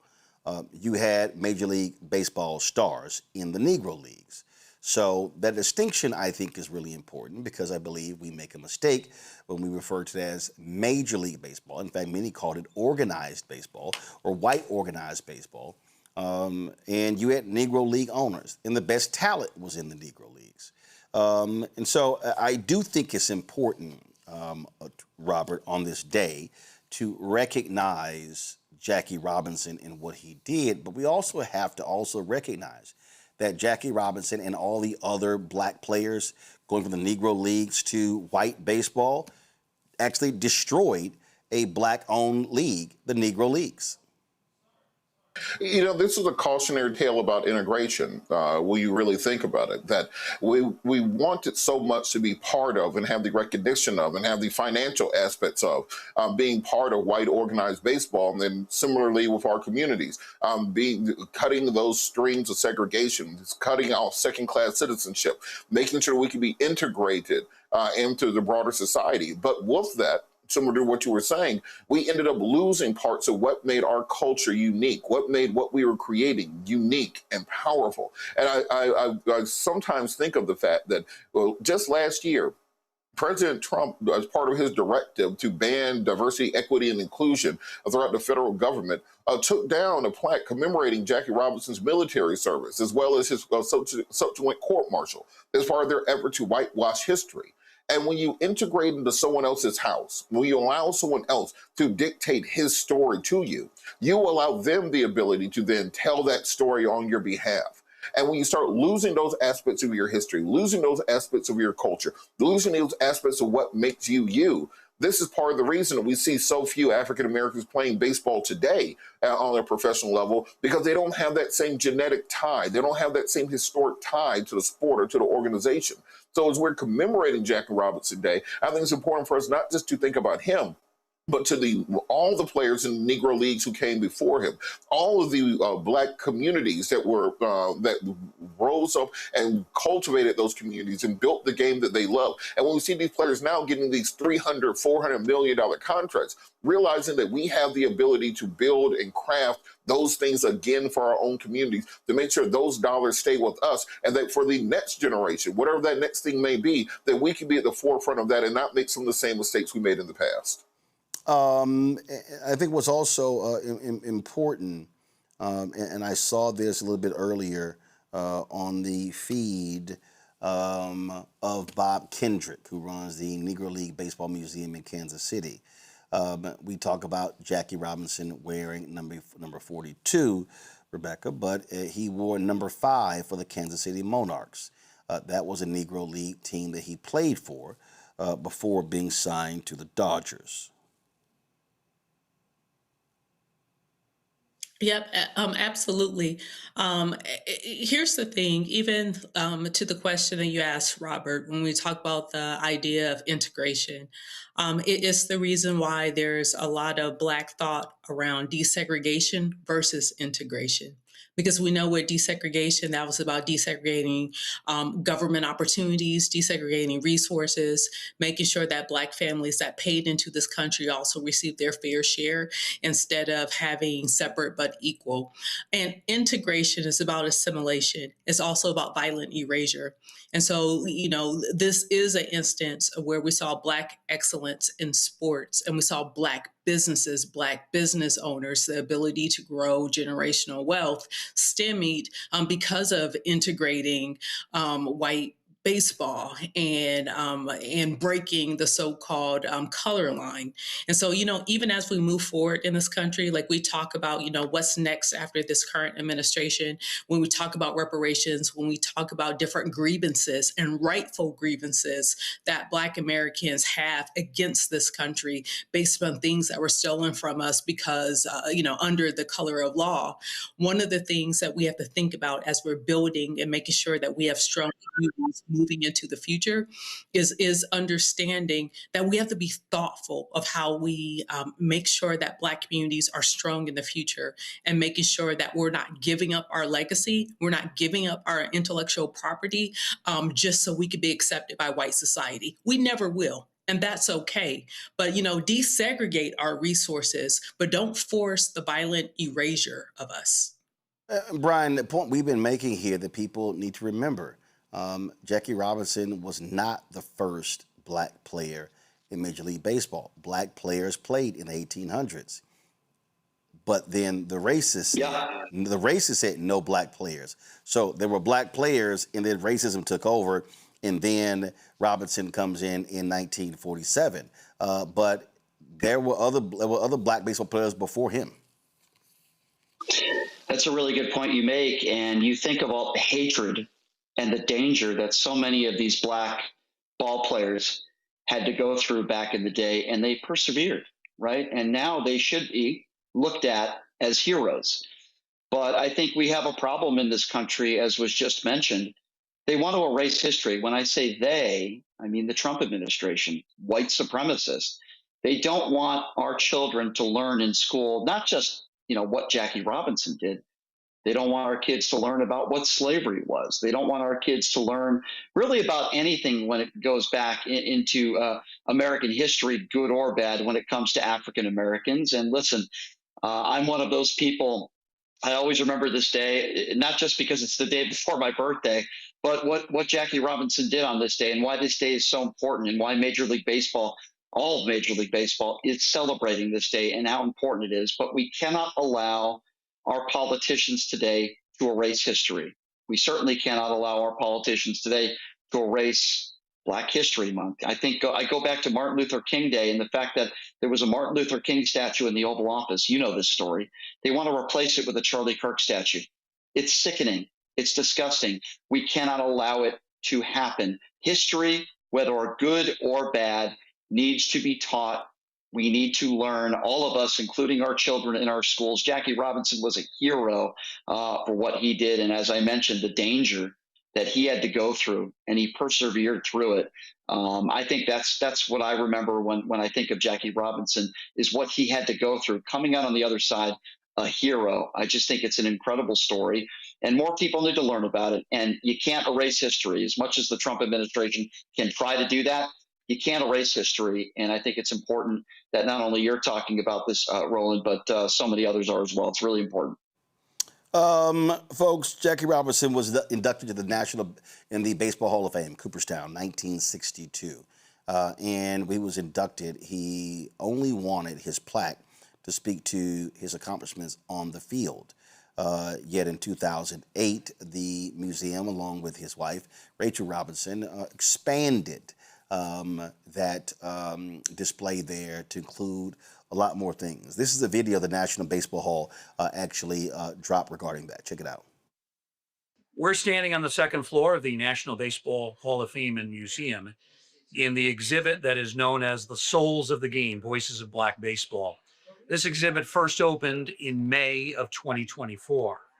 But now in 2026, we have a new addition to the exhibit, and it's actually an older item from the Hall of Fame. It is Jackie Robinson's original Hall of Fame plaque from when he was elected and inducted in 1962. This plaque was recently on loan to the Jackie Robinson Museum in New York City, but within the last month, it's come back to Cooperstown. And rather than go into storage down in our lower level archive, we decided we would showcase it in this exhibit, The Souls of the Game. So why was this plaque redone? Why do we call this the old plaque? And why is there a newer plaque in the gallery? Well, when Jackie Robinson was elected and inducted in 1962, he really wanted the focus to be on what he did on the field, his statistics, on the field achievements. Didn't want the focus to be on civil rights, on his breaking the color barrier. So the Hall of Fame plaque from 1962 reflects that. There's no mention of civil rights.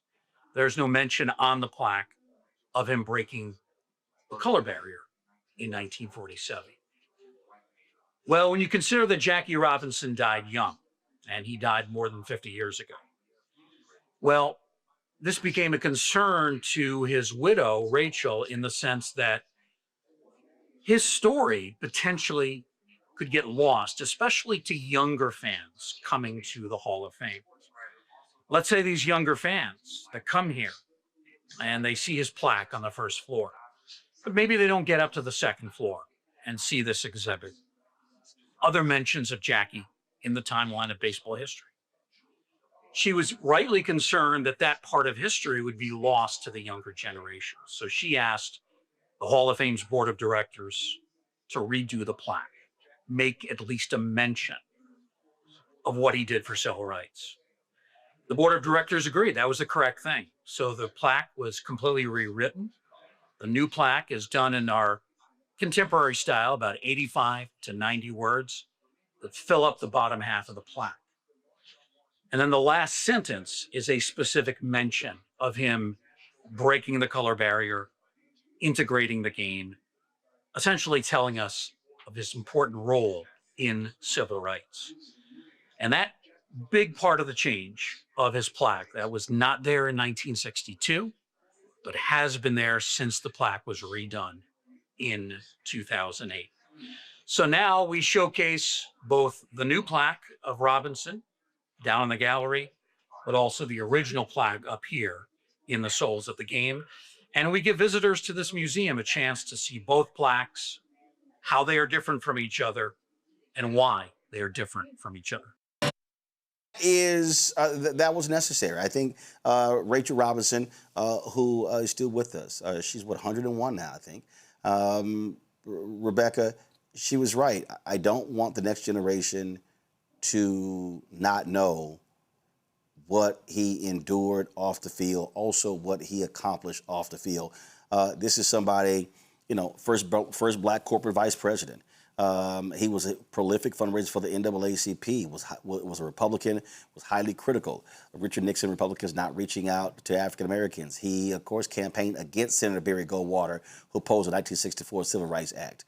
Jackie Robinson, days before he died, was being honored, and he called out Major League Baseball, saying he looked forward to the day when there was going to be a black third base coach leading to a black manager in Major League Baseball. Until this man's took his last breath out of a heart attack, and he was, of course, riddled with diabetes. He was fighting for change. $30,000. Guys, I'm going to Rebecca.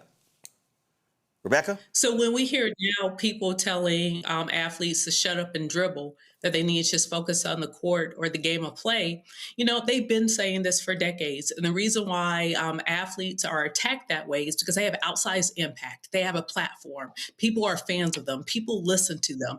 People spend thousands of dollars, in support of athletes. And so, for many of our Black athletes, we need them to speak out on social issues. That has been the spirit of Muhammad Ali. That's been the spirit of Jackie Robinson. And those are the things that are important when you have such a large and outsized platform.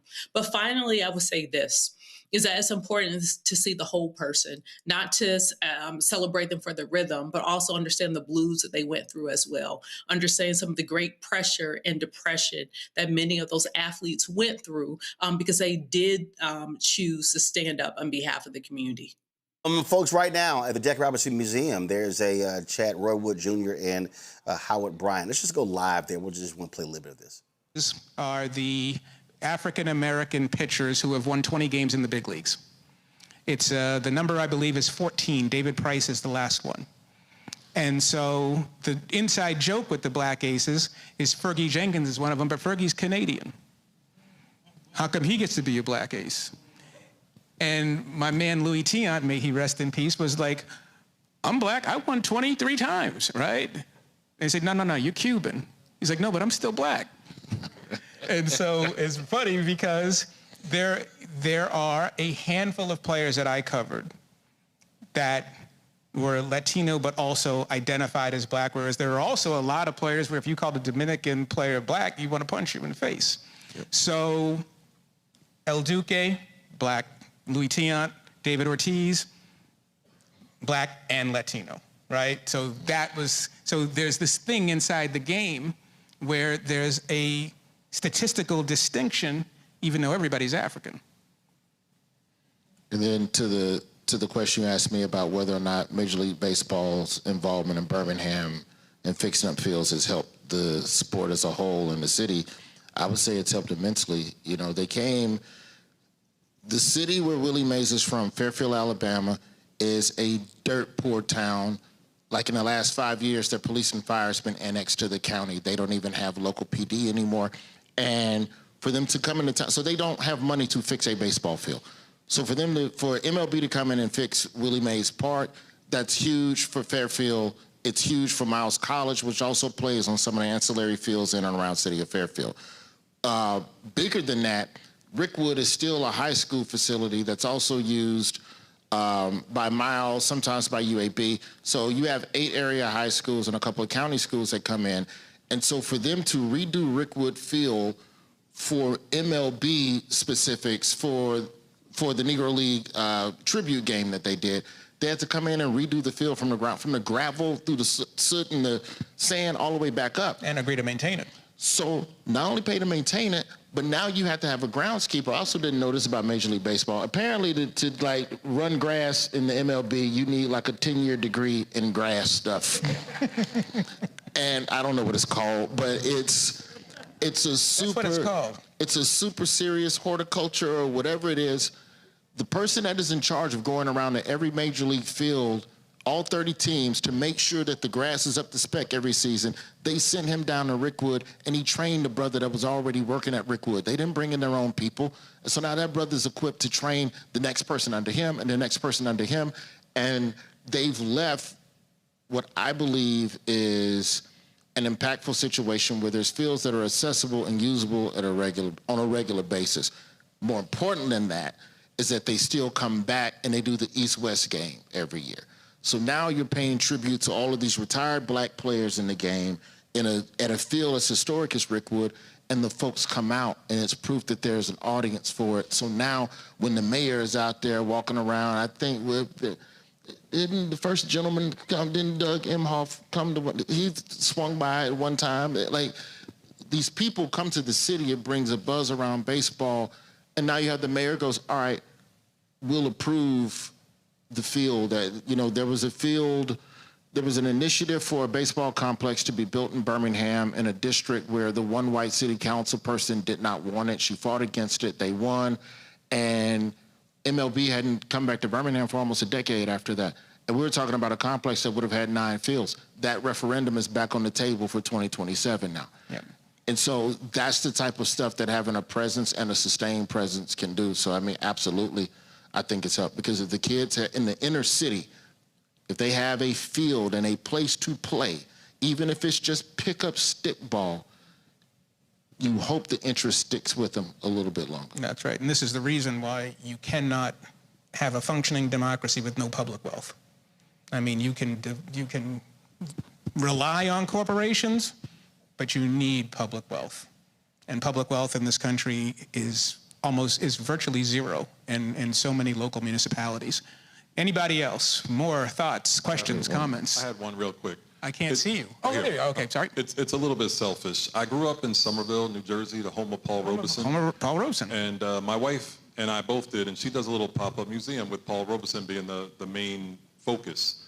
He's criminally under, no one knows who he is. He was Luther, Denzel, Malcolm X, valedictorian, Jim Brown. Is there any chance your book could get turned into a Netflix documentary? Or I wrote him 2 letters. But I'm asking you. Let's just say that the way Hollywood works, yes, the phone has rung, but I'll believe it when I see it. This gentleman here, it's coming. Here we go. Mike's on the way.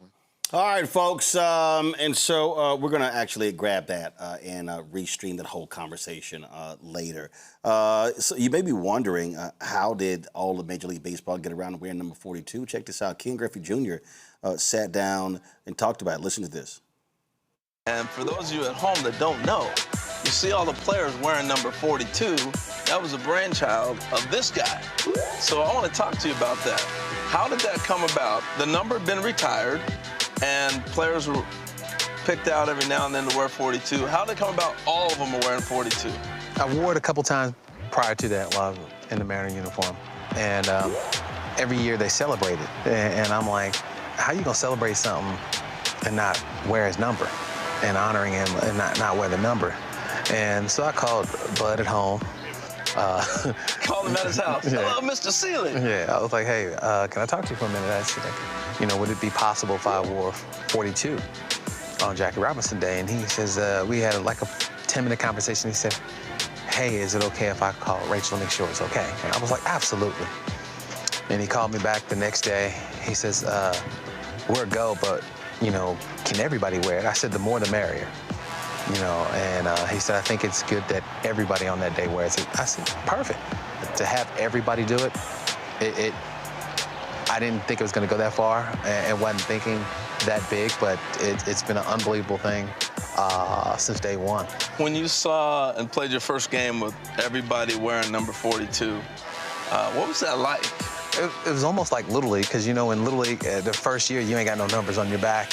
And then all of a sudden, you know, you got the team name on the front or whoever you played for on the front and no name on the back. And then all of a sudden, you go in there, and when you look at the lineup card, it just say 42, 42, 42, 42. And it was very touching and very special. But it was a little weird because you know these guys by their numbers, and to look at them go. That's a pretty interesting history there, Brian. What I also think is great about this, what happens is that by this being an annual thing, you then begin to see, for instance, Bob Kendrick. I saw the Dodgers had posted photos of him speaking today. This was today. The Mets and the Dodgers are playing, and so Bob Kendrick, who runs the Negro League Baseball Museum, he spoke to both teams. That's him right there in front of the Jackie Robinson statue at Dodger Stadium.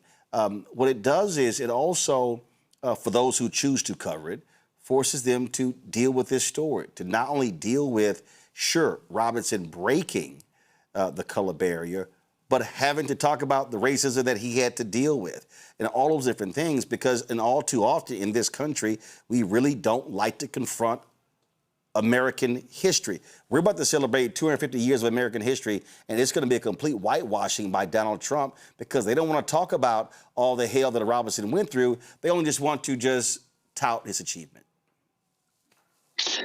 I agree with you. Unfortunately, in our country, and most people that own professional sports teams and baseball teams look like me. And I say unfortunately because I'd like to see more diversity, but there are some people I would imagine in Major League Baseball that own franchises that look like me that don't want to talk about this. Now, they can't say that publicly. Why?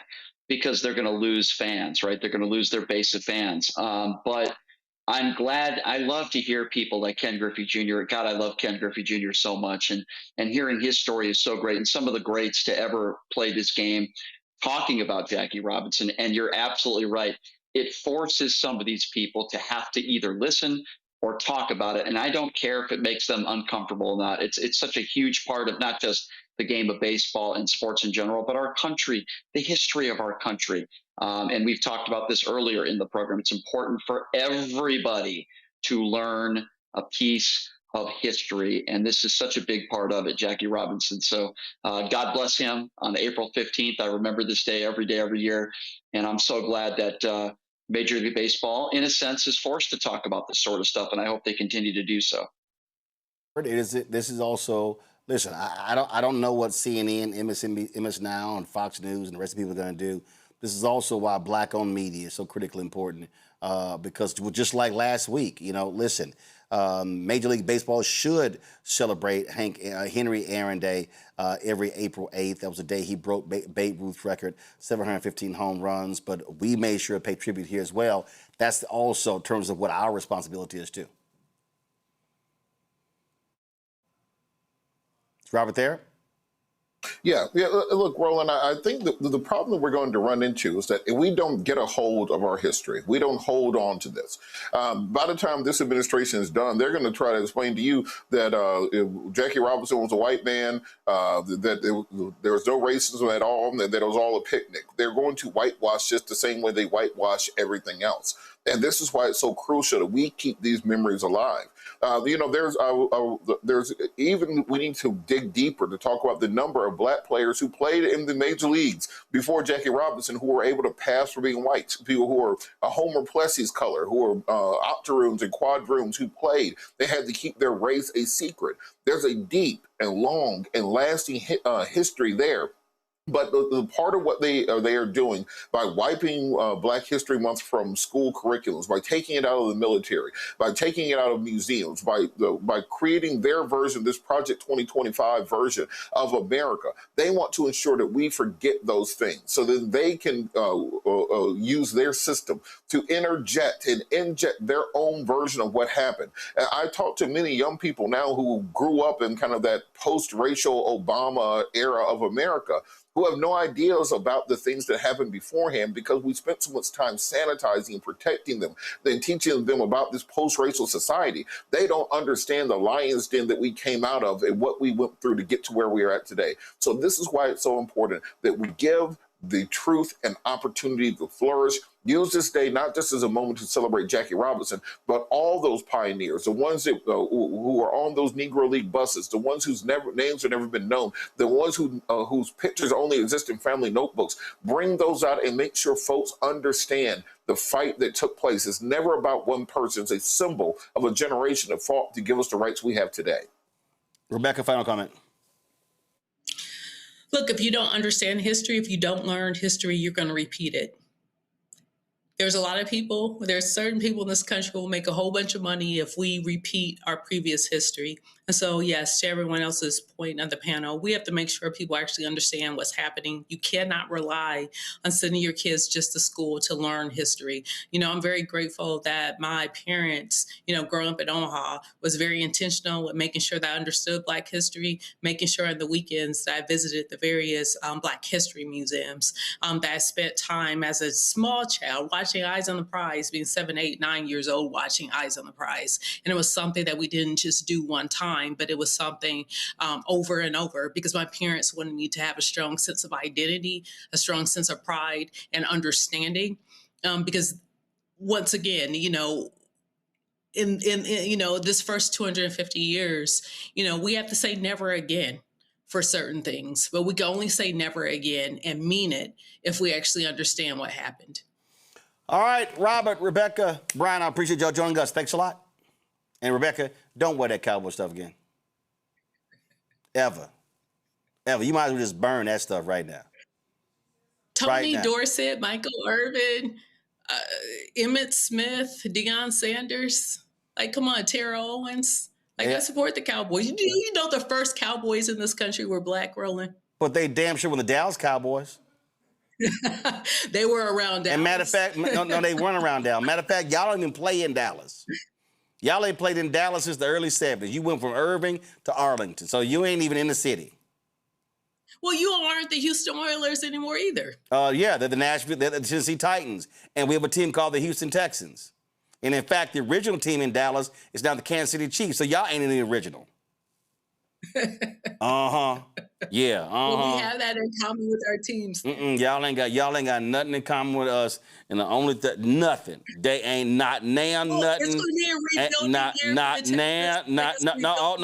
Hold up now. Let's be real clear. Hold up, get your facts together. Ain't no rebuilding year for the Texans. Okay, now y'all the ones who didn't make the playoffs. I know who did make the playoffs, and that's the Texans. So, I mean, let's be real clear. Your team is trash. Let's be real clear. And let me go ahead. And let me go ahead. First of all, if you have a child who is now 30, that was the last time y'all won anything. So you might want to just go ahead and be quiet about that little Super Bowl stuff. Only one team a year can win. Only one team. Y'all don't even make the playoffs. There's 32 teams. There's 32 teams. Boo. Y'all don't even make the playoffs. What you talking about? Quick thing. I want to defend her and say the Cowboys are much better than my pathetic Las Vegas Raiders. They are pitiful. No, damn that. We can focus on Dallas. And let me just go ahead and remind you, Rebecca. Let me just remind you, Rebecca, this was the ass whipping we gave y'all last year in your stadium. Dropped the lower third. It was Texans 34, Cowboys 10, and that goes for Rebecca, Deshaun, Antoine, Henry, and all you old punk-ass Cowboy fans. We whooped that ass last year, and we're going to do it again. Okay, we done. Robert, you about to say something? Yeah, I was going to say, Roland, what you going to do this weekend when old man LeBron comes to Houston? He going to take y'all out? When who?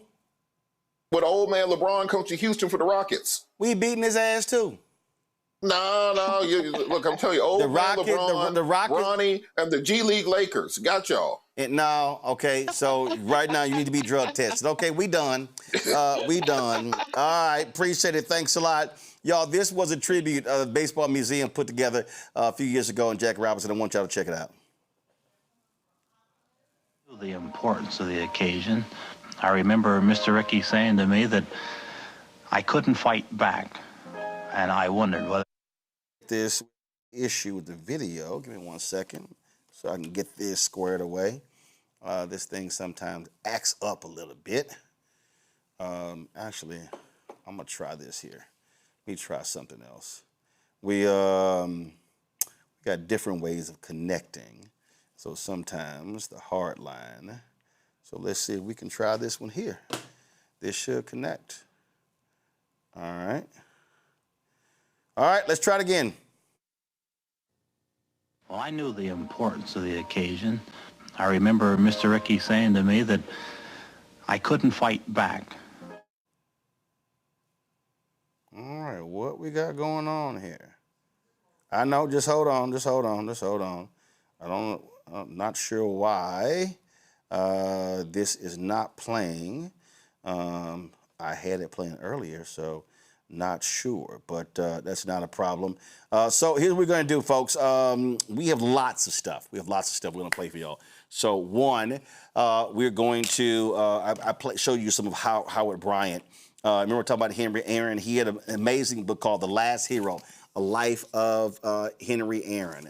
This was by Howard Bryant, so a fantastic book on Henry Aaron. But he also has his new book. It's called Kings and Pawns, Jackie Robinson and Paul Robeson in America. A fascinating book, so we're going to have that conversation for you. Also, 3 years ago, when we went to the Jackie Robinson Museum grand opening, we covered the grand opening. We're going to restream that for you. We did a lot of great coverage there. Interview with Spike Lee, interview the makers of a documentary on Jackie Robinson. So lots of fantastic content.